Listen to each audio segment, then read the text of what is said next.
नमस्कार, स्वदेश एजेंडा देख रहे हैं आप और मैं हूं आपके साथ राखी। अब आतंक का आका पाकिस्तान आतंकवाद को रोकेगा। सुनने में अविश्वसनीय जरूर लग रहा है, लेकिन ये सच है। आतंक फैलाने वाले पाकिस्तान को यूएनएससी में बड़ी जिम्मेदारी मिली है। पाकिस्तान को संयुक्त राष्ट्र सुरक्षा परिषद यानी यूएनएससी की तालिबान प्रतिबंध समिति का अध्यक्ष नियुक्त किया गया है। पाकिस्तान को आतंकवाद रोधी समिति 1373 काउंटर टेररिज्म कमेटी का उपाध्यक्ष भी बनाया गया है। तालिबान प्रतिबंध समिति को 1988 समिति के तौर पर जाना जाता है। गुयाना और रूस इस समिति के उपाध्यक्ष के तौर पर काम करेंगे।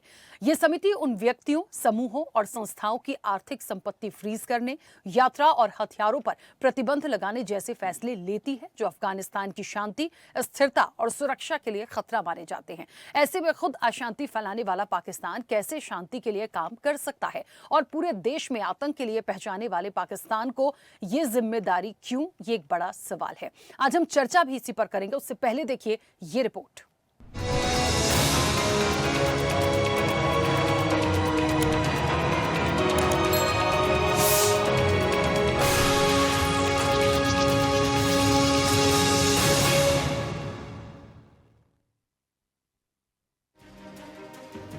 पाकिस्तान को यूएनएससी में बड़ी जिम्मेदारी मिली है। पाकिस्तान अब तालिबान प्रतिबंध समिति से जुड़ी बैठकों की अध्यक्षता करेगा, सिफारिशें तैयार करेगा और सदस्यों के बीच सहमति बनाने में मदद करेगा।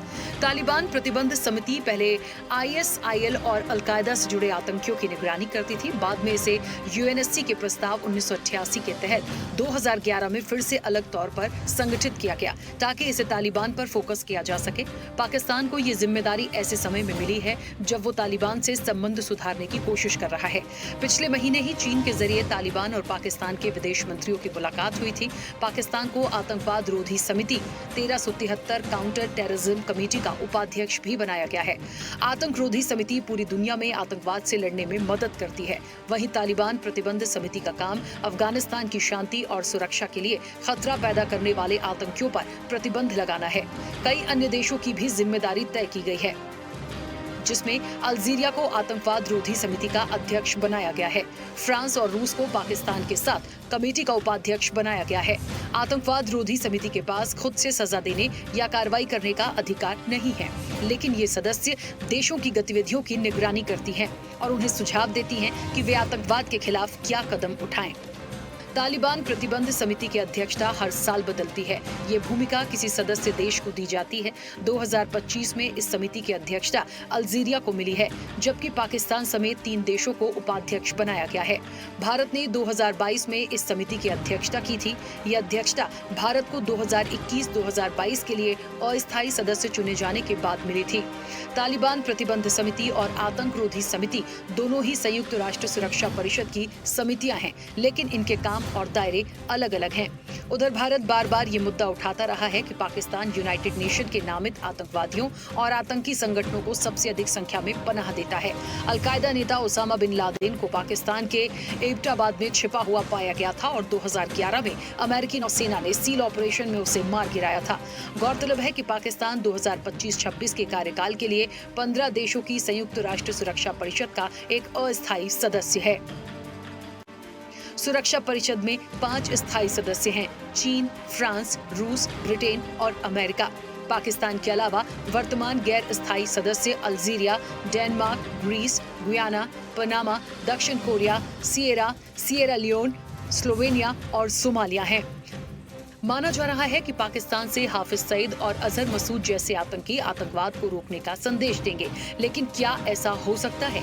हाल ही में भारत की सैन्य कार्रवाई में पाकिस्तान के आतंकी ठिकानों को तबाह किया गया और वहां आतंकियों को पनाह देने के लिए सुबहान अल्लाह कॉन्फ्रेंस शुरू की गई थी। ऐसे में कैसे पाकिस्तान इस जिम्मेदारी का निर्वहन करेगा, ये एक बड़ा सवाल है, या फिर वो सिर्फ अपनी छवि सुधारने का प्रयास करेगा, ये भी बड़ा सवाल है।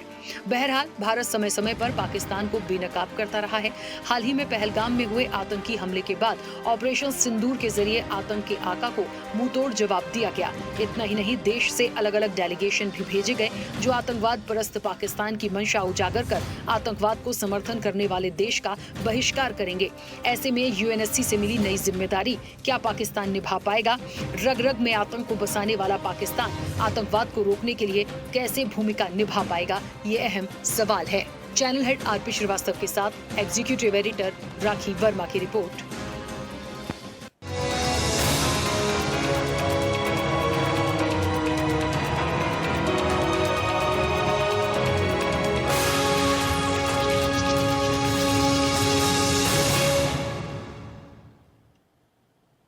चलिए, तो ये एक बड़ा सवाल है देखिए कि आखिरकार यूएनएससी में बड़ी जिम्मेदारी पाकिस्तान को क्यों?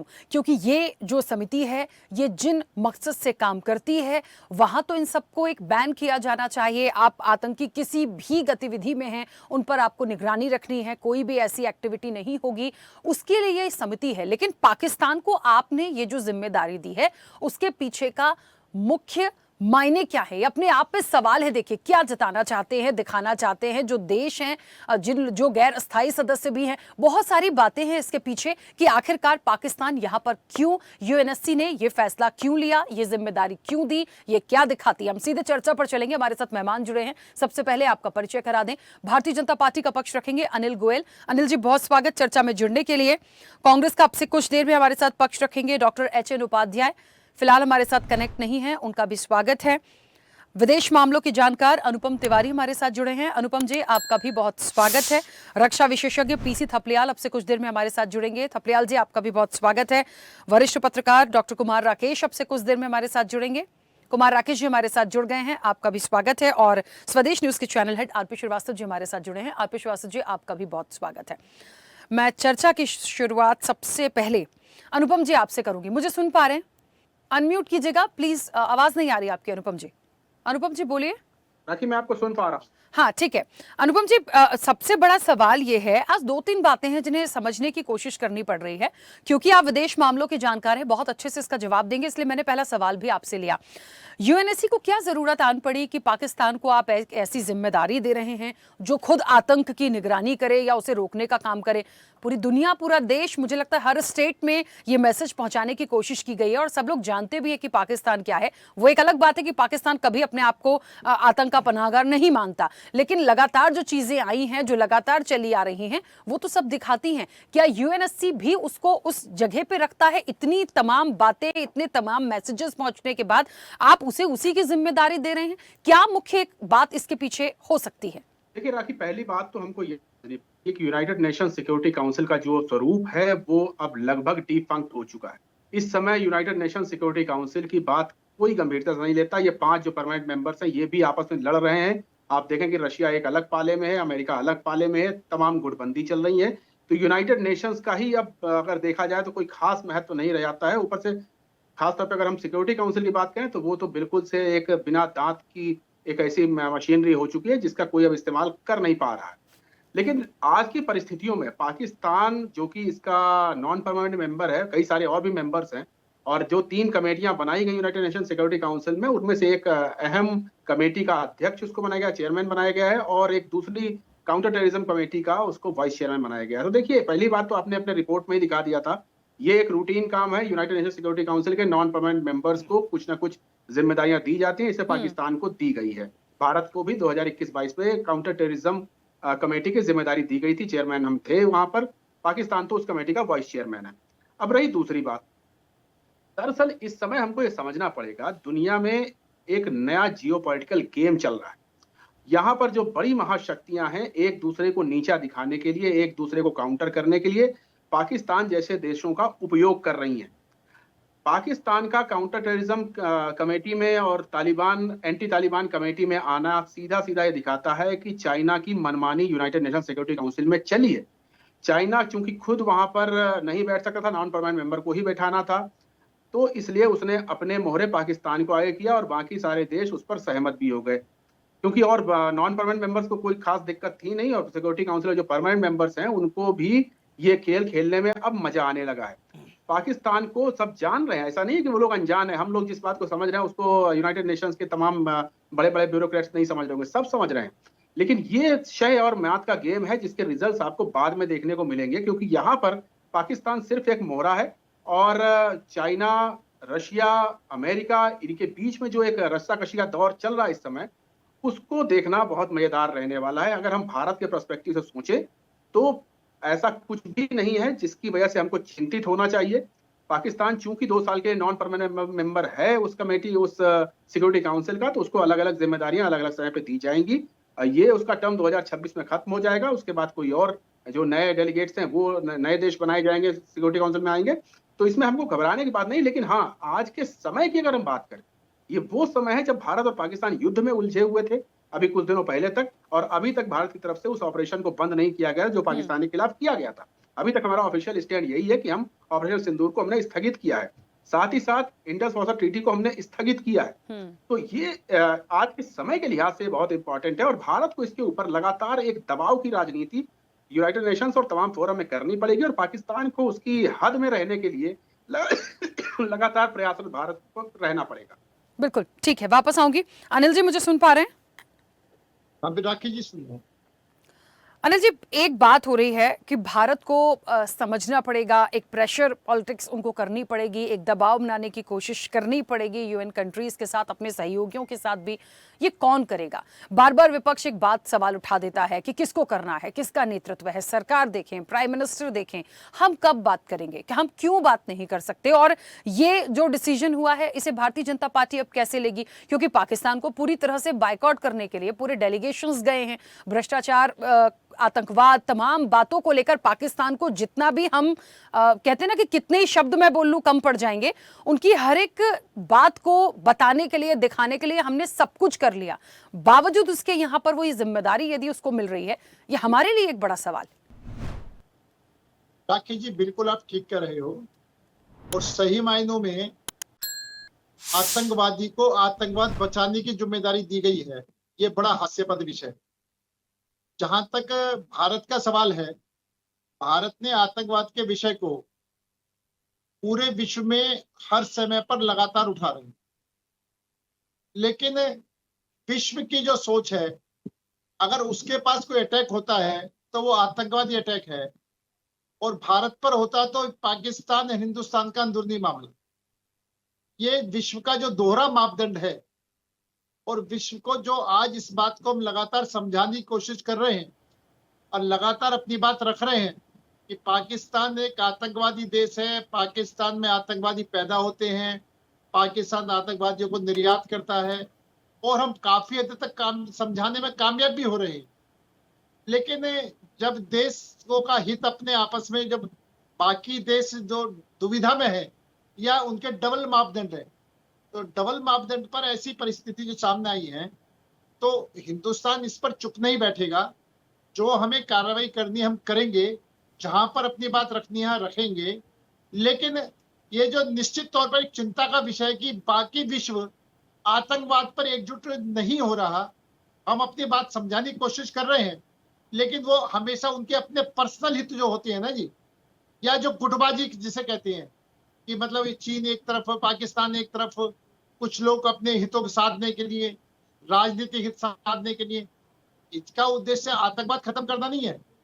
आज इस बात से साबित हो रहा है कि ये आतंकवाद खत्म करने की बात नहीं कर रहे, ये अपनी लीडरशिप डेवलप करने की बात कहते हैं, या गुटबाजी के अंदर फंसे हुए हैं कि हम अपने गुट का समर्थन करना है। आतंकवाद के खिलाफ जब पूरा विश्व एक साथ खड़ा होगा, तभी आतंकवाद पर काबू पाया जा सकता है। भारत तो स्पष्ट तौर से आतंकवाद के बाद युद्ध लड़ रहा है, युद्ध लड़ेगा, और उसका कहना है कि अच्छा आतंकवाद और बुरा आतंकवाद दो तरह का नहीं होता। आतंकवाद तो आतंकवाद होता है, चाहे वो किसी भी देश में आतंकवादी हो, वो आतंकवादी है, इस दृष्टि से देखना चाहिए। लेकिन विश्व दोहरे मापदंड पर चल रहा है। हम अपनी बातों को रखेंगे, और जैसा परिणाम आएगा वो सामने देखते हैं। बिल्कुल ठीक है अनिल जी, मैं रोकूंगी। एचएन उपाध्याय जी, मुझे सुन पा रहे हैं?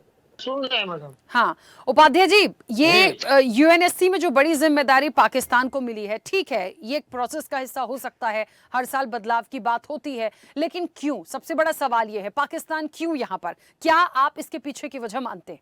जी देखिए राखी जी, जिस तरह से, ठीक है, यूएन में पाकिस्तान का है, एक परंपरा की श्रृंखला के अंतर्गत है, लेकिन जो देश पाकिस्तान का आका माना, आतंकवाद का आका माना जाता है, आतंकवादी घटनाओं को अंजाम देने वाला माना जाता है, ओसामा बिन लादेन वहां मारा जाता है, उसी देश को आतंकवाद को रोकने की जिम्मेदारी और उसका निरीक्षण करने की, देखरेख की जिम्मेदारी अगर मिले, और तालिबान से संबंध सुधारने के प्रयास में है पाकिस्तान इस समय, क्योंकि पाकिस्तान का ये प्रयास है कि भारत अकेले हो जाए, उधर बांग्लादेश से, उधर अफगानिस्तान से, उधर चीन से सबको मिला रहा है।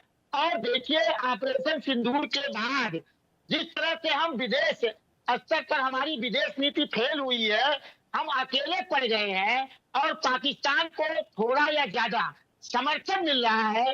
देखिए पाकिस्तान को जो है IMF से लोन भी मिल गया, ADB बैंक से अरबों डॉलर का लोन मिल गया, पाकिस्तान को UN में भी बहुत बड़ी जिम्मेदारी मिल गई, तो उसका विदेश स्तर पर महत्व बढ़ा रहा है ना। विदेश स्तर पर लोग, अमेरिका का प्रभाव UN में ज्यादा रहता है।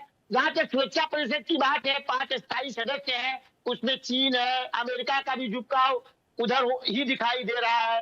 रहकर रूस हमारे साथ एक था, तो रूस को भी हमारी इस समय विदेश नीति ने दूर कर दिया है। जब हम जेलेंस्की से जाकर गले मिलते हैं, बाद में जाकर पुतिन किया कहते हैं और मिलते हैं, तो रूस तो नाराज होगा ही भाई। इस समय विश्व स्तर पर हमारे साथ कौन खड़ा है, और इसीलिए पाकिस्तान का मन बढ़ता जा रहा है। और दूसरी बात, कहा गया बिन भय होय न प्रीति, तो जब ट्रंप ने देखा हमारे प्रधानमंत्री जी उनके इशारे पर युद्ध विराम, संघर्ष विराम, सीज फायर कर रहे हैं, तो अब उनको और डरवाने का प्रयास ट्रंप जी कर रहे हैं। हमारे मोदी जी किस नाते दब रहे हैं बार बार भाई। देखिए इस समय ऑपरेशन सिंदूर के समय पाकिस्तान के प्रधानमंत्री 4-5 देशों में गए और अपनी बात रखी।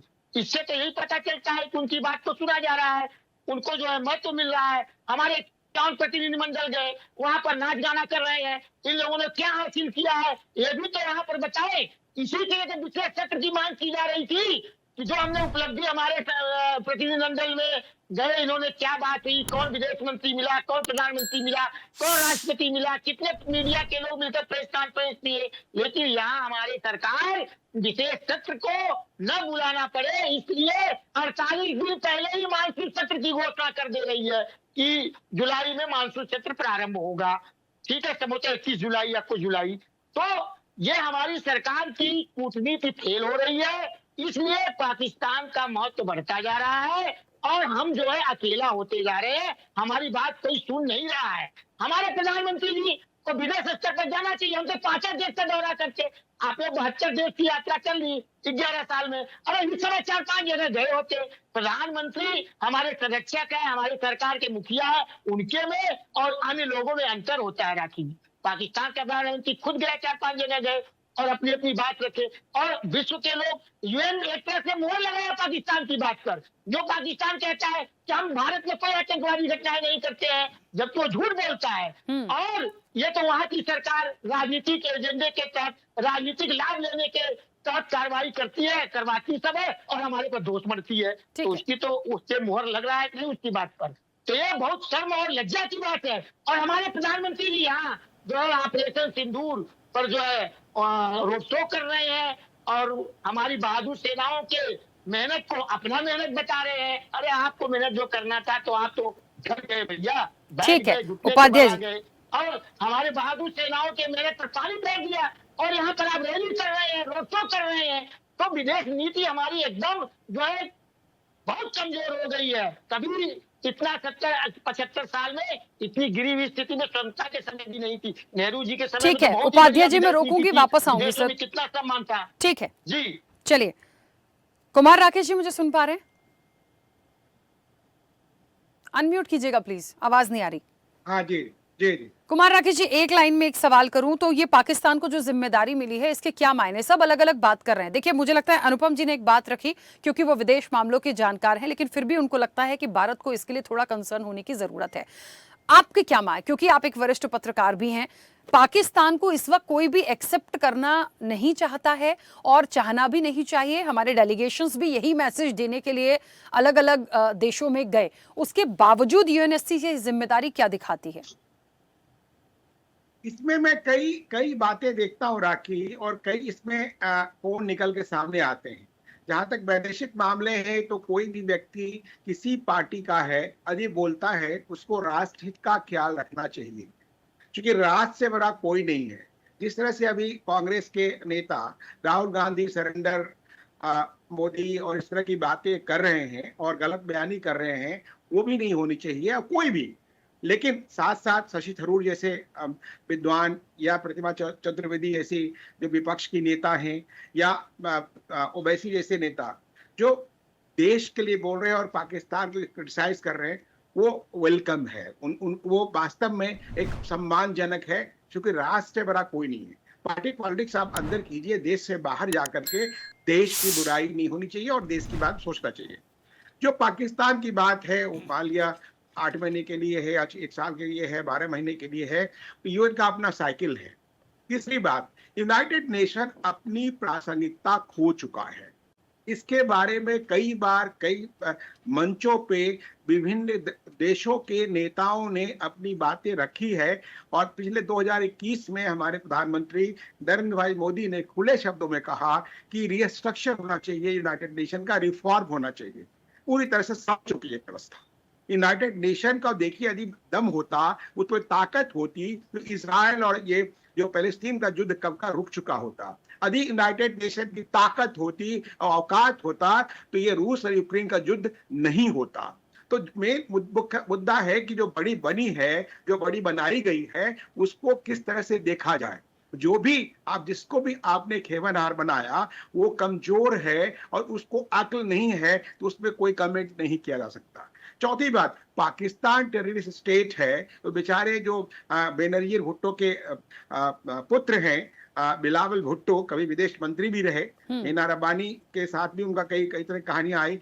कल उनका स्टेटमेंट आ रहा था यूनाइटेड नेशन से कि ठीक है, पाकिस्तान में आतंकवादी हैं, वो एक्सेप्ट करते हैं, लेकिन सारे पाकिस्तानी आतंकवादी नहीं हैं। तो उनको ये भी बताना चाहिए कि नहीं है, तो जो आतंकवादी मारे गए ऑपरेशन सिंदूर के तहत, उनके नवाजे जनाजा में पाकिस्तान के राजनेता, सेना के लोग क्या कर रहे थे, तो खुली पिक्चर है, ओपन पिक्चर है। चौथी बात, मुद्दा है कि आप घर में हो या बाहर में, अब आपको हम समझा रहे हैं, बता रहे हैं, एक जिद्दी बच्चे की तरह होता है, हम नहीं मानेंगे। उसमें जो यूनाइटेड नेशन की भूमिका है, एक ऐसे उज्जड़, ऐसे जिद्दी बच्चे की तरह है, जो कि अपने फार्मूले पे चल रहा है, उनका सेट फार्मूला है, हम इधर न खिसकेंगे ना उधर खिसकेंगे। जबकि उनको देश की, विदेश की सामान्य असामान्य स्थितियों के मद्देनजर उस पर प्रतिक्रिया देनी चाहिए कि जिस तरह से आतंकवादी घटनाएं हुई है, यूनाइटेड नेशन के लिस्ट में हाफिज सईद और मसूद अजहर जैसे लोग हैं, उसके बारे में यूनाइटेड नेशन क्या सोचता है। बिल्कुल 9/11 के बारे में यूनाइटेड नेशन क्या सोचता है।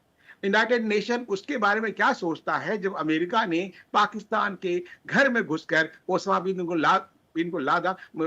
लादेन को मारा, और वो बॉडी कहाँ है आज तक किसी को नहीं पता है। यूनाइटेड नेशन क्या सोचता है। इस तरह कई सवाल हैं जिसमें यूनाइटेड नेशन को अपनी स्थिति स्पष्ट करनी चाहिए। तो ये सारे मुद्दे हैं। यही बात पाकिस्तान को बनाने से, उसमें और भी देश है, एक नया समीकरण बना है चाइना का और पाकिस्तान का और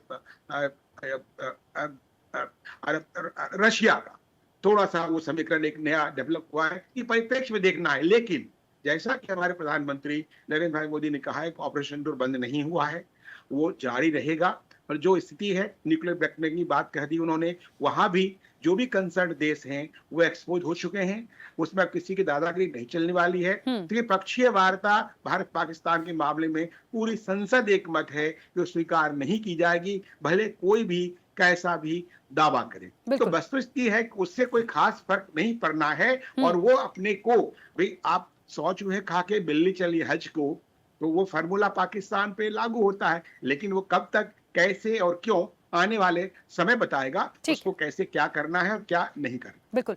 आरपी श्रीवास्तव जी, ये एक सवाल तो बड़ा है। मुझे लगता है सब अपनी अपनी तरफ से जो बातें कह रहे हैं, ओवरऑल देखिए तो मैंने पहले ही एक बात कह दी थी कि पाकिस्तान को एक्सेप्ट नहीं कर पा रहे हैं पहलगाम के बाद। पहले भी कभी नहीं करते थे, वो कभी नहीं कहेगा कि हम आतंक के पनाहगार हैं। और अब कुछ कुछ बातें ऐसी भी आ गई पहलगाम के बाद। बिलावल भुट्टो का एक जिक्र अभी खुद कुमार राकेश जी ने कहा, हाँ कुछ हैं, नहीं कुछ हैं, थोड़े से हैं, ज्यादा है, कम है। आपने ये बात तो तय कर दी है इस पूरे पहलगाम की घटना के बाद भी कि पाकिस्तान जो है वो आतंकवाद का पनाहगार है। ऐसे लोगों को यूएन की जो कंट्रीज है या इनकी जो समिति है वो क्यों एक्सेप्ट करती है? कौन सी पॉलिसी यहाँ काम कर रही है? आप बाइकआउट क्यों नहीं कर पा रहे? कहाँ हम फेल? देखिए राखी, जहाँ तक आपने देखा होगा कि ये पाकिस्तान खुद स्वीकार कर चुका है कि वो जो है आतंकवाद को पनाह देता है। ऑपरेशन सिंदूर के पहले भी बोल चुका है, उनके विदेश मंत्री ने भी कहा है। लेकिन एक चीज़ सबसे बड़ी बात है, देखिए समय की बात है। इस समय में जब पाकिस्तान पूरी तरह से आतंकवादी गतिविधियों में लिप्त है, और आपने देखा होगा किस तरह से पहलगाम की घटना हुई, निरीह लोगों की हत्या हुई, उसके बाद पूरी दुनिया जान रही है कि हुआ क्या। हमारी सरकार ने, हमारे प्रधानमंत्री जी ने, हमारी सेनाओं ने एक अटैक करके ऑपरेशन सिंदूर के जरिए उसके कई जो है आतंकी ठिकानों पर जो है आक्रमण किया और उसको ध्वस्त कर दिया, जिसमें लगभग 100 आतंकी मारे गए। इसके बाद भी अगर दुनिया ये नहीं समझ पाती है, दुनिया के वो देश या यूनाइटेड नेशन जिसको अभी कहा, मतलब ये मान के चलिए कि आज की डेट में इररिलेवेंट हो गया, अप्रासंगिक हो गया है। और यहाँ पर जो सबसे बड़ी बात है कि यूनाइटेड नेशन फिर इस तरह की किस तरह का एक्शन क्यों ले रहा है, इस तरह की परिस्थिति क्यों निर्मित कर रहा है कि एक तरफ भारत ने पूरा जो है सारे सबूत दिए, पूरी दुनिया को पता लगा कि भाई आप ये आतंकवादी देश है। वहाँ पर अभी बिलावल भुट्टो ने भी कहा कि हम सारा मुल्क जो है आतंकवादी नहीं है, कुछ लोग हैं। जब पाकिस्तान इस बात को स्वीकार करता है तो उसी यूएन की समिति में इसे आतंक के खिलाफ जो है एक समिति का उपाध्यक्ष बनाया जाता है। आपको तालिबान के मामले में भी अध्यक्ष बनाया जाता है, उसको ये करना। तो ये टेररिज्म को किस तरह से रोक पाएगा, ये सवाल है पूरी दुनिया के सामने। हमारा डेलीगेशन गया हुआ हमारे देश से कई देशों में दौरा कर रहा है और अपनी बात को रख रहा है, लेकिन वैश्विक पटल पर जो आज परिस्थितियां निर्मित हैं, ये जो 5 ताकतवर देश हैं, स्थायी सदस्य हैं, इनमें कितने ऐसे सदस्य हैं जो इस बात को एक्सेप्ट करते हैं। जहाँ तक अभी पिछले दिनों में देखा गया, चाइना घोषित रूप से है, अमेरिका घोषित रूप से है, कहीं कहीं ये जो 4-5 देश हैं, और उनमें जो है लगभग 3 बड़े शक्तिशाली देश कहीं कहीं पाकिस्तान को सपोर्ट कर रहे हैं। अब दूसरी सबसे बड़ी बात है, देखिए जिस तरह से आप देख रहे हैं ऑपरेशन सिंदूर के बीच में उनको जो है IMF पैसा दे देता है। मेरा ये कहना है कि अगर वहाँ से आतंकवाद रोकना है, पूरी दुनिया से रोकना है, जो बहुत बड़ी चुनौती है, अमेरिका खुद झेल चुका है, लेकिन उसके बावजूद भी अमेरिका को समझ में नहीं आ रहा है, वहाँ के राष्ट्रपति के समझ में नहीं आ रहा कि आतंकवाद कितना घातक है पूरी दुनिया के लिए। उसके बावजूद भी आज अभी आप देखिए तो यहाँ पर एक परिस्थिति ये निर्मित होती है, ऐसे समय में उसको अध्यक्ष उपाध्यक्ष बनाया जा रहा है, वो भी उस मामले में जिसका सबसे बड़ा जो है आतंकवाद का पनाहगार है। वहाँ आतंकवाद की फैक्ट्री उसी देश में है, और पूरे दुनिया में आतंकवाद के लिए वहाँ ट्रेंड होते हैं लोग। और एक तरह से भारत तो हमको लगता है कि भारत के साथ तो आतंकवाद का ऐसा रिश्ता बन चुका है कि आतंकवादी बराबर सिर्फ भारत को टारगेट करते हैं, चाहे 26/11 हो, आप पहलगाम हो, बालाकोट, तमाम चीज़ों को अगर आप देखेंगे तो एकदम से पूरा का पूरा भारत सरकार ने सारे सबूत दे दिया है, और उसके बावजूद भी ये स्थिति आती है। तो ये समय, काल और परिस्थिति के अनुरूप नहीं है। और दूसरी सबसे बड़ी बात है, अगर आतंकवाद को पूरी दुनिया समाप्त करना तो इन सारे विश्व के जो ताकतवर देशों को सोचना चाहिए। एक बात और भी है, अब भारत को अपने दम पर इनको सबक सिखाने की ज़रूरत है।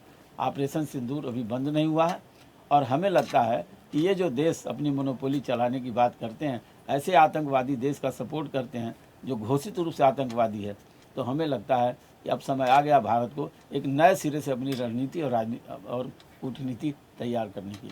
बिल्कुल। थपलियाल जी, मेरी आवाज पहुंच रही है? आप सुन पा रहे हैं मुझे? जी बिल्कुल, आपकी आवाज आ रही है। पीसी थपलियाल जी, क्योंकि आप एक रक्षा विशेषज्ञ हैं, आपको क्या लगता है कि पाकिस्तान को एक ऐसे देश को आतंक रोकने की जिम्मेदारी दी गई है जो खुद आतंक का पनाहगार है?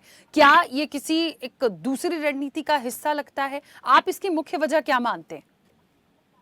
देखो, अगर एक हमारे देश का वर्षन देखा जाए तो हमने विश्व के आगे चिल्ला के कहा कि पुलवामा के बाद हम बालाकोट में हमने ध्वस्त किए आतंकवादियों के ठिकाने।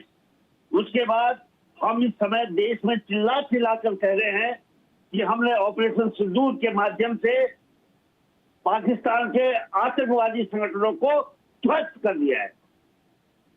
पूरा दुनिया सुन रही है।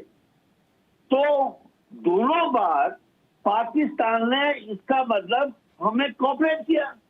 आपने देखा होगा कि अभिनंदन को भी छोड़ा, और इस समय जो BSF का जवान है वो भी बाइज्जत हमारे पास दे दिया गया। तो इसका मतलब हम क्या देखें, पाकिस्तान विश्व के आगे ये कहने में सफल हो गया है कि मैं आतंकवाद के खिलाफ हिंदुस्तान को हमेशा सपोर्ट कर रहा हूं, और जो हिंदुस्तान है वो सेलिब्रेट कर रहा है पूरे देश में। बिहार में, मध्य प्रदेश में जगह जगह जाके प्रधानमंत्री कह रहे हैं कि हमने आतंकवाद की कटक तोड़ दिया। अब सवाल उठता है कि अगर जो सवाल यूएन को अगर हम तमाम लोग कटघरे में खड़ा करें तो शायद है कि हम बहुत बड़े अक्लमंद हैं या फिर बहुत बड़े बेवकूफ हैं। यूएन अगर जो देशों का एक समूह है उसको हमेशा से हम लोग मानते रहे हैं। हम भी 2021 और 22 में इसी आतंकवादी विरोधी उसके संगठन के अध्यक्ष थे। क्या हमने उस पीरियड में आतंकवादियों के मुंह से मुखट्टा उतारकर विश्व के आगे रखा? और अगर नहीं रखा तो क्यों नहीं रखा? आज देश त्रस्त है। ऑपरेशन सिंदूर के बारे में अगर मैं कुछ बोलता हूं, मेरा सीडीएस कुछ बोलता है, मेरा एयर मार्शल कुछ बोलता है कि देश की राजनीति फ्रॉड करने लगती है, आग दिखाने लगती है। लेकिन खुद में आज इतने दिन हो गए मेरे प्रधानमंत्री ने और मेरे विदेश मंत्री ने यहाँ पे कोई प्रेस कॉन्फ्रेंस नहीं दी, न कोई संसद में उसको जो विश्वास में लिया कि ये चीज हुआ है। चिल्लाते जा रहे हैं पब्लिक में हम, लेकिन जो चीज हमें करनी चाहिए थी वो आज हमारा विदेश मंत्री एक भी प्रेस कॉन्फ्रेंस नहीं लिया इस सिंदूर ऑपरेशन के बाद। अब प्रधानमंत्री तो लेते नहीं है, लेकिन विदेश मंत्री भी नहीं ले रहा, और विदेश मंत्री नेदरलैंड में जाके प्रेस कॉन्फ्रेंस कर रहा है, और जब सीडीएस सिंगापुर में करता है तो उसको ट्रोल किया जाता है। तो ये देश कहाँ जा रहा है, मेरी समझ से बहुत परे है। क्योंकि यहाँ पे किस तरह से एक आकांक्षा तो हमारे लोकतंत्र के मुंह पे लग चुका है कि कुछ बोलना के लिए बड़ी हिम्मत चाहिए। अगर पाकिस्तान को ये जिम्मेदारी दी गई है और पाकिस्तान अगर नहीं निभाता तो विश्व के आगे हम भी उसका मुंह काला होगा पूरे विश्व के सामने, क्योंकि उसने एक ऐसी जिम्मेदारी ली है जिस जिम्मेदारी को निर्वहन करना भारत के मुताबिक बहुत कठिन है। लेकिन अगर वो बोल रहा है कि मैं आतंकवादियों के खिलाफ खड़ा हूं, तो बताओ क्या होगा? क्योंकि आतंकवादियों के संगठन अगर ऑपरेशन सिंदूर हुआ था और ऑपरेशन सिंदूर को अगर हम सफल बोलते हैं तो 3 दिन के बाद हमारी डिमांड होनी चाहिए थी पाकिस्तान को कि उन आतंकवादियों को हमें हैंड ओवर करो। हम कुछ बोल नहीं रहे हैं, हम केवल पब्लिक के आगे एक तमाशा क्रिएट कर रहे हैं। वो बड़ी भारी चिंता का विषय है। और जहां तक सवाल है कि जो पाकिस्तान को एक दूसरी जिम्मेदारी दी गई है तालिबान की, और उसमें उसको पूरा अध्यक्ष बनाया गया है, ये उसके लिए बहुत बड़ा टेंशन है। क्योंकि तालिबान के साथ जो समीकरण पाकिस्तान बिठा रहा था, उन समीकरणों को क्या भारत बिगाड़ने में सफल होगा? अगर नहीं होगा तो हम फिर किसको गलियाएं? हम हर जगह अगर असफल हो रहे हैं और तो उसके कसूर हम किसको बोले? हम अमेरिका को बोले, उस अमेरिका को जिसके लिए हमने बोला था आपकी बात ट्रम्प सरकार हमने बोला था। तो ये तमाम सवाल जो हमारे आगे खड़े हैं, इनका जवाब देश चाहता है, और तब जाके जो यहाँ के एक्सपर्ट हैं वो इस देश के बारे में चिंता करेंगे कि किस तरह से हम राफेल को उन सिचुएशन से बाहर लाए। आपने देखा होगा कि पूरी दुनिया देख रही है कि हमने राफेल का कॉन्ट्रैक्ट को से बैक आए हैं। आखिर क्यों आए इसका सवाल क्या देश नहीं चाहता होगा?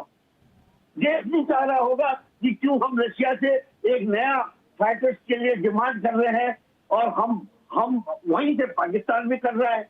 इन तमाम सवालों को लेकर आज जो ये डिबेट है, इस डिबेट में सच्ची देशभक्ति हमारी तब होगी जब हम देश की उन लोगों की बात भी सुनेंगे जो लोग कुछ सवाल खड़ा कर रहे हैं। अगर सवाल खड़ा करने वालों को हम देशद्रोही बोलते रहेंगे तो हमसे बड़ा देशद्रोही मेरे ख्याल से कोई नहीं होगा। नहीं, ठीक है। सब लोग इस देश के बारे में चिंतित है। बिल्कुल मतलब पीसी थपलियाल जी, नहीं बिल्कुल सही है। देखिए, हमें यदि कोई सवाल रखना है, हमारे मन में कोई बात है, चाहे वो विपक्ष के माध्यम से हो, आम जनता के माध्यम से हो, आपके माध्यम से हो, आप रक्षा विशेषज्ञ हो, हमें पूरा राइट है कि हम अपने भारत के लिए, अपने देश के लिए यदि कुछ सोच रहे हैं, हमें कोई बात रखनी है, हमें कोई सवाल रखना है, हमें पूरा अधिकार है। अब कोई हमें उसके लिए देशद्रोह कह दे, ये उसकी व्यक्तिगत मानसिकता हो सकती है, लेकिन हमें इस चर्चा के माध्यम से, आज ये इसीलिए तो चर्चा है कि हम इसका एक कंक्लूजन तो निकालें, इस माध्यम से पहुंचे तो जिम्मेदारों तक कि हमें क्या चाहते हैं, पूरा देश क्या चाह रहा है। एक बार फिर से अनुपम जी, क्योंकि समय लगातार बढ़ता जा रहा है, मैं चाहती हूँ सभी मेहमान बहुत जल्दी जल्दी से अपनी बात रख लें। अनुपम जी, एक सुझाव दीजिए, इस वक्त क्या करें? इस चीज को लेट गो कर दें? हालांकि आपने कहा नहीं, भारत को सोचने की जरूरत है, लेकिन हमें यह भी बहुत कंसर्न होना है। हमारे इतने डेलीगेशन गए, इतनी बातचीत हो रही है, सब कुछ हो रहा है, क्या सिर्फ बिजनेस पॉइंट ऑफ व्यू से ही अब आगे की विदेश नीति चलेगी? यहाँ पे इंसानियत या आतंकवाद को तो कोई सपोर्ट नहीं करता था, उसके बावजूद ये सारी जो चीजें आ रही हैं, ये बहुत बड़ा सवाल खड़ा कर रही हैं। देखिए, कुछ चीजें हमको समझनी पड़ेंगी कि जो कूटनीति होती है कई लेवल्स पे पैरेलल चलती है। जिस काम के लिए हमारे डेलीगेट्स गए थे, वो काम हम अपने राजदूतों के माध्यम से भी करवा सकते थे, क्योंकि हमारे राजदूत, हाई कमीशन हर देश में बैठे हुए हैं। लेकिन उसके बावजूद हमने ऑल पार्टी डेलीगेशन भेजे हैं। हम अपनी बात को पूरे विश्व के सामने रखना चाह रहे थे, और मुझे लग रहा है काफी अच्छी तरह से रखा भी है, जो लोग भी गए थे। ये हालांकि ये भी सच है कि किसी भी देश का प्रधानमंत्री, राष्ट्रपति या फिर विदेश मंत्री के लेवल का व्यक्ति उनसे नहीं मिला होगा, क्योंकि वो प्रोटोकॉल नहीं था। वो बात जाने दीजिए, भारत अपनी वहां पर भूमिका स्पष्ट कर देना चाहता है तमाम दुनिया में। अब रही बात पाकिस्तान की, तो मुझे लगता है कि भारत के भी हाथ अभी बंधे हुए नहीं है, क्योंकि भले ही हम परमानेंट मेंबर नहीं है काउंसिल के, लेकिन उसके बाद भी कम से कम 3 देश ऐसे हैं जिनके माध्यम से हम पाकिस्तान के ऊपर प्रेशर डलवा सकते हैं। वो देश हैं डेनमार्क, रशिया या फिर अल्जीरिया। ये 3 देश उसमें काउंसिल के मेंबर है। रशिया परमानेंट मेंबर है, और नॉन परमानेंट मेंबर में डेनमार्क है आपका, और अल्जीरिया है, जो कि अलग अलग कमेटीज के अध्यक्ष भी हैं। इनको हम प्रभावित करें, और उसके माध्यम से हम, पाकिस्तान अगर वहां पर कुछ हमारे खिलाफ प्रोपेगेंडा फैलाता है तो उसको हम काउंटर कर सकते हैं। हमारे पास वो सुविधा उपलब्ध है। हमको ये चीज ध्यान रखनी चाहिए कि जो तालिबान कमेटी जो बनाई गई है, निश्चित तौर पर थपलियाल जी को मैं इस बात से पूरी तरह सहमत हूँ कि तालिबान वाली जो कमेटी है वो भारत के लिए बड़ा सिरदर्द हो सकती है, जिसका अध्यक्ष बनाया गया है पाकिस्तान को। क्योंकि आपने देखा होगा ऑपरेशन सिंदूर के समय भारत और तालिबान के मंत्री आपस में बातचीत कर चुके थे, और एक ये बना था सिस्टम कि पाकिस्तान को अगर परेशान करना है तो तालिबान को अपने हाथ लाना पड़ेगा। लेकिन देखिए प्रोएक्टिवनेस चाइना की, देखिए जैसे ही भारत का विदेश मंत्री और तालिबान का मंत्री आपस में मिलते हैं, उसके अगले ही दिन चाइना उस विदेश मंत्री को अफगानिस्तान से अपने यहाँ बुला लेता है और उसको BRI प्रोजेक्ट में शामिल करने की बात करता है। तो ये प्रोएक्टिवनेस है चाइना की, क्योंकि चाइना को भी ये पूरी कैलकुलेशन पता है। तो हमको भी इसी तरह से हर एक चीज पे प्रोएक्टिव होना पड़ेगा। रिएक्टिव होकर के हम इस जंग को नहीं जीत सकते, क्योंकि कूटनीतिक जंगें हमेशा प्रोएक्टिवनेस से जीती जाती है। बिल्कुल ठीक है। अनिल जी, बहुत उम्मीदें हैं सरकार से, सीधे सीधे बात हो रही है, बहुत सारे सवाल हैं। देखिए, जो एक्सपर्ट बैठे हैं उन्हें भी ये लगता है हमारे जो सवाल हैं उस पर बातचीत हो जाए, हम जो चाह रहे हैं, जो सुझाव आ रहे हैं उस पर प्रतिक्रिया आए, उस पर आगे आकर बात करिए। ये बहुत ज्यादा डिमांड आ चुकी है सर सबके तरफ से। राखी जी, मेरा इस विषय पर बड़ा एक अलग विषय है। मैं जो देखता हूं कि जिस तरीके से भारत शक्ति से आगे बढ़ रहा है, एक मजबूत ताकत के रूप में उभर रहा है। आज चौथी अर्थव्यवस्था पर हम आ गए हैं, तीसरी पर आने वाले हैं। जिस तरीके से हम हथियारों की सप्लाई कर रहे हैं, पहले हम 100% आयात करते थे, यानी कि मुझे ये लग रहा है कि जो बाकी देश हैं, चाहे रूस है, चाहे अमेरिका है, चाहे चीन है, कहीं ना कहीं ये हमें कंपटीटर मानने लगे। हम किसी गुट में नहीं है, हम निर्गुट होकर के वो अपने देश के बारे में सोच करके अपने देश को आगे बढ़ाने की सोच रहे हैं। तो निश्चित तौर पर जो देश आगे बढ़ता है और जिनसे कंपटीशन होता है, वो कहीं ना कहीं उनको कमजोर करने की कोशिश करते हैं। किसी न किसी लेवल पर कमजोर करा जाए, कैसे करा जाए। हर आदमी अपने देश के हित की बात करते हैं, और हम भारत के हित की बात करते हैं तो निश्चित तौर पर जो बाकी शक्तियां हैं, उन शक्तियों के पेट में तो दर्द हो ही रहा होगा।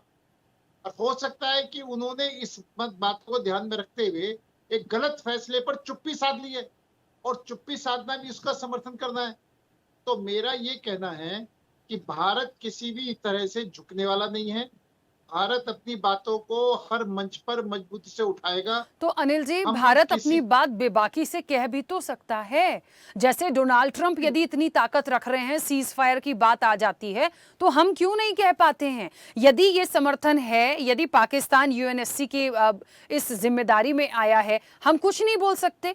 हम चौथी बड़ी अर्थव्यवस्था बन रहे हैं, हम ताकतवर हैं, हम किसी से डरते नहीं हैं, बाकी शक्तियां हमसे जेलसी फील कर रही होंगी, मैं सारी बातों को मानती हूं, लेकिन क्या हम अपनी उस बात को ताकत से रख पा रहे हैं?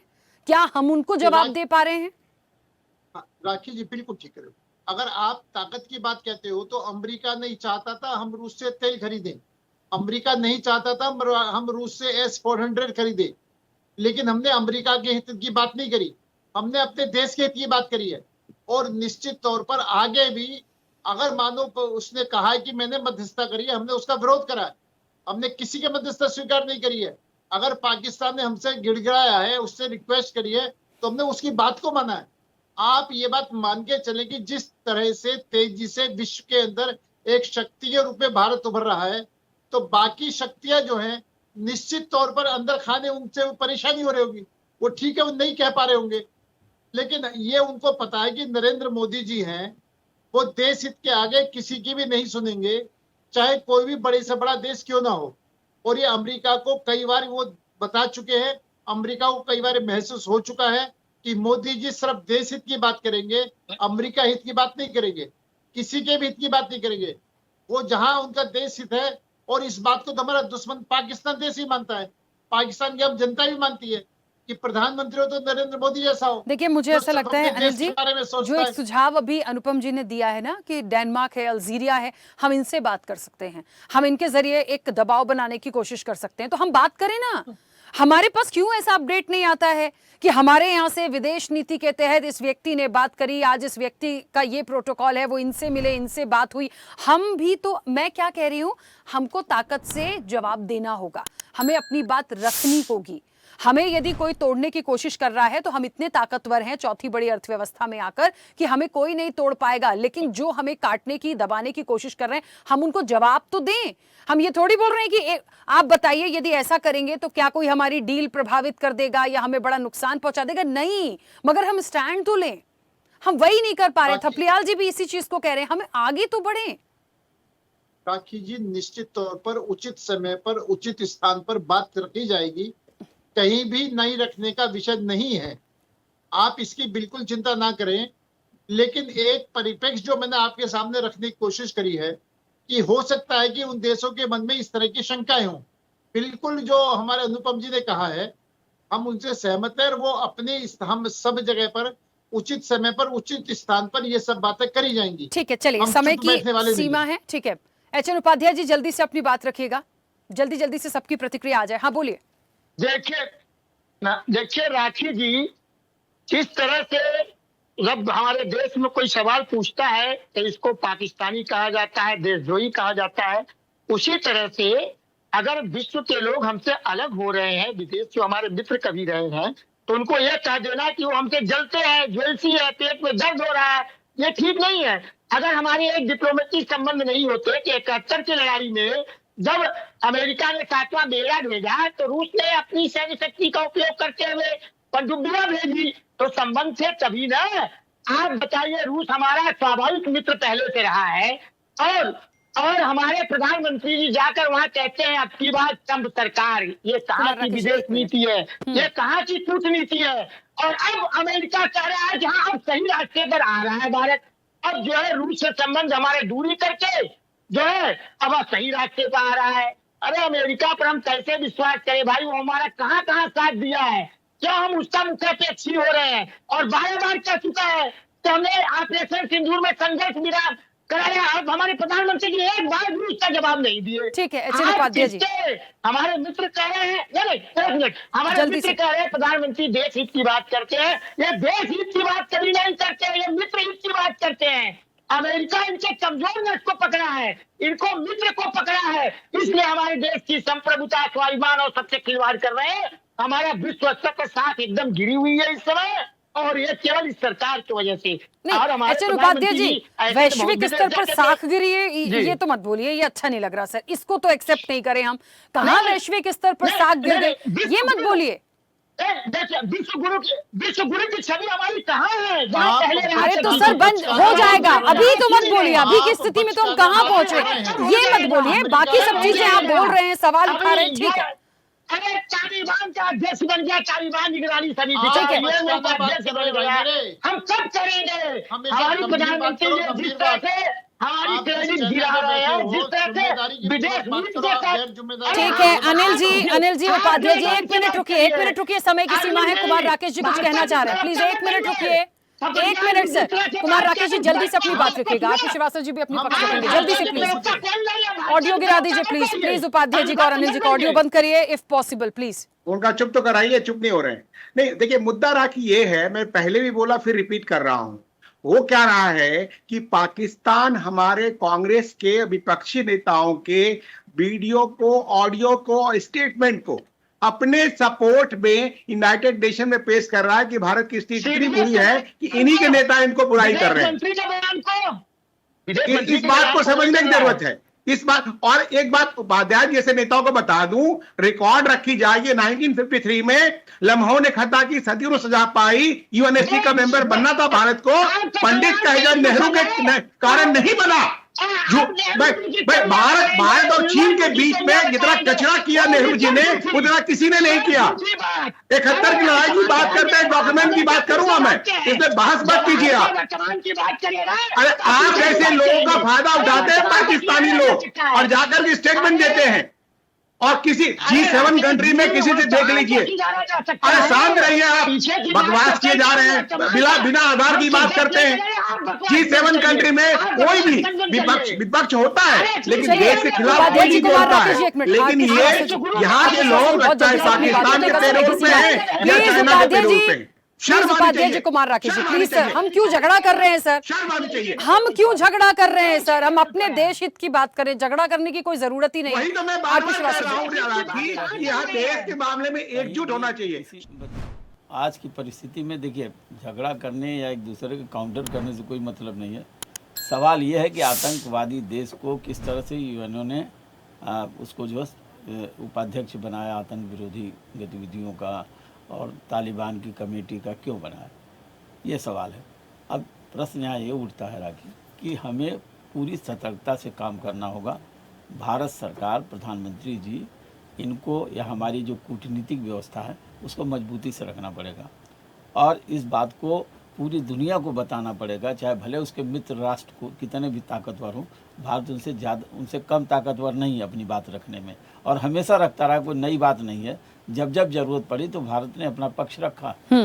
तो इस परिस्थिति में भारत को, और जो जिस समय में उसको ये बनाया गया है, जिस समय से घटना हुई है, और इस घटना के बाद ऑपरेशन सिंदूर के बाद जो हालात पैदा हुए हैं, अगर ऐसे समय में ये इस तरह की बातें आती हैं तो हमें कम से कम जो है यूएनएससी का विरोध करना चाहिए, और उस पर जो भारत को पूरी ताकत से खड़े होकर के इस मामले में आना चाहिए पूरे वैश्विक पटल पर। बिल्कुल सही बात है। देखिए, समय की सीमा है। आप सभी मेहमानों का बहुत शुक्रिया इस चर्चा में जुड़ने के लिए। देखिए, एक बात तो है, रग रग में आतंक को बसाने वाला कैसे रोकेगा आतंकवाद, और उसी को जिम्मेदारी क्यों, ये बड़ा सवाल तो है। हमारे पास डेनमार्क, अल्जीरिया है, हम बात तो करें, हम बात कर सकते हैं पाकिस्तान को और ज्यादा बेनकाब करने की, हो ही चुका है। हमारे डेलीगेशंस जाके अपनी बात रख चुके हैं, लेकिन ये जिम्मेदारी उसको नहीं होनी चाहिए थी। वो उस जगह पे कोई कुछ डिजर्व नहीं करता, ये हमें सोचना पड़ेगा। भारत को एक स्टैंड लेने की जरूरत है। चर्चा में इतना ही। बने रहिए स्वदेश न्यूज के साथ। सबसे पहले देश। ऐसे ही वीडियोस के लिए लाइक करें, शेयर करें, फॉलो करें। YouTube पर जाकर सब्सक्राइब कर बेल आइकन दबाना ना भूलें, और ताजा अपडेट्स के लिए स्वदेशलाइव.com पर जरूर जाएं।